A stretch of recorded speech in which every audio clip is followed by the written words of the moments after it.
नमस्कार दोस्तों, मैं सोनू जोड़ी समीक्षा इंस्टीट्यूट में आपका स्वागत करता हूँ। एमपीएससी के भाई जो कैंडिडेट है अभी इंटरव्यू देके निकले हैं, हम उनसे सीधा चर्चा करते हैं इंटरव्यू का माहौल कैसा रहा। सबसे पहले मैम का नाम जानेंगे। जी सर, मेरा नाम पूजा गौर है। मैम आप कहाँ से? मैं सीहोर जिले की हूँ। सीहोर से। मैम किस बोर्ड में था मैम? माननीय कोष्टी सर का बोर्ड था। कोष्टी सर का बोर्ड था। मैम कैसा रहा इंटरव्यू का माहौल? इंटरव्यू में वहाँ तो बहुत अच्छा माहौल है अंदर, और बढ़िया है, अच्छा है अंदर। एवरेज कितने टाइम तक चला हुआ? एवरेज 12 से 15 मिनट तक। 12 से 15 मिनट चला था। क्वेश्चन किस तरीके से आए मैम? क्वेश्चन मुझसे सब्जेक्ट वाइज भी हुए, और जैसे अभी मैंने पीएचडी से हुआ था मुझसे कि आपने पीएचडी इनरोलमेंट किया है या नहीं, या फिर करना है तो किस सब्जेक्ट में करना है, मैंने वो बताया क्वेश्चन।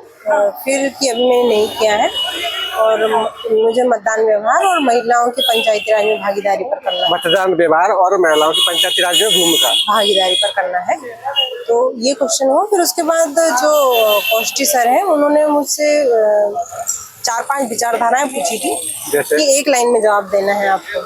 कोई नाम दिया था उन्होंने? उदारवाद, समाजवाद, नारीवाद, ये सारी विचारधाराएं पूछी थी। एक लाइन में आंसर देना है, शॉर्ट में उनको 5 विचारधाराओं का एक लाइन में आंसर देना है आपको, समराइज करके। हाँ, नहीं समराइज नहीं, एक एक करके, जैसे कि उदारवाद की एक लाइन बता दी और समाजवाद की अभी। और सब्जेक्ट से हुए थे, जैसे कार्ल मार्क्स का द्वंदात्मक भौतिकवाद है। कार्ल मार्क्स का भौतिकवाद पूछा है। हाँ, और एक युवा संसद, युवा कुछ एमपी में है, वो मुझे पता नहीं था तो उसमें मैंने सॉरी बोला। एमपी के परिप्रेक्ष्य में पूछा था। एमपी के भी था जी। और कि ऐसे ही क्वेश्चन हुए थे मुझसे ज्यादा, मतलब कि वहाँ 2-3 दिन क्वेश्चन हुए। संसद में कोई क्वेश्चन बना है? नो, ऐसे तो आर्टिकल कुछ नहीं। मुझसे पूछा था कि आपसे कहाँ से क्वेश्चन पूछे, तो मैंने बोला था कि मुझे इंडियन थिंकर और वेस्टर्न थिंकर मेरा अच्छा है। फिर थिंकर से उन्होंने मुझसे ये बोला था कि आप 4-5 जैसे थिंकर बताइए कि जो विकसित भारत 2047 के लक्ष्य को, उनके विचारों से हम उसको लक्ष्य को सुनिश्चित कर सकते हैं। तो मैंने ऐसे 4-5 थिंकर बताए थे कि एक तो कौटिल्य जी का यथार्थवाद है वो, और उपाध्याय जी, और विवेकानंद जी। और आईआर में मैम कोई क्वेश्चन बना? मुझसे कोई क्वेश्चन नहीं हुआ, करंट अफेयर से नहीं हुआ, आईआर से, संविधान से, कहीं से। आपकी अभी तक कोई क्वेश्चन बना? हॉबी से कोई नहीं बना, मेरी कराटे और वो थी भजन गाना, कुछ नहीं बना उसमें। मैम जैसे मध्य प्रदेश के परिप्रेक्ष्य में कोई स्पेशली कोई क्वेश्चन बना आपसे?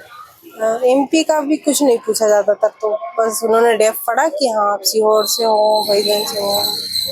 एनईपी कोई ये मुझसे हुआ था, मैंने जो ग्रेजुएशन बीएससी बायो से किया, फिर एमए किया, तो क्या आप उससे ये क्यों किया, तो मैंने बता दिया कि मेरी अभिरुचि इसमें थी, तो मैंने ये सब। भारतीय ज्ञान परंपरा में कोई क्वेश्चन बना? नहीं, मुझसे भारतीय ज्ञान परंपरा का कोई क्वेश्चन नहीं हुआ, बस इतने ही क्वेश्चन हुए थे। मैम आपसे मिलकर अच्छा लगा। आपने सॉरी कितने क्वेश्चन पे बोला?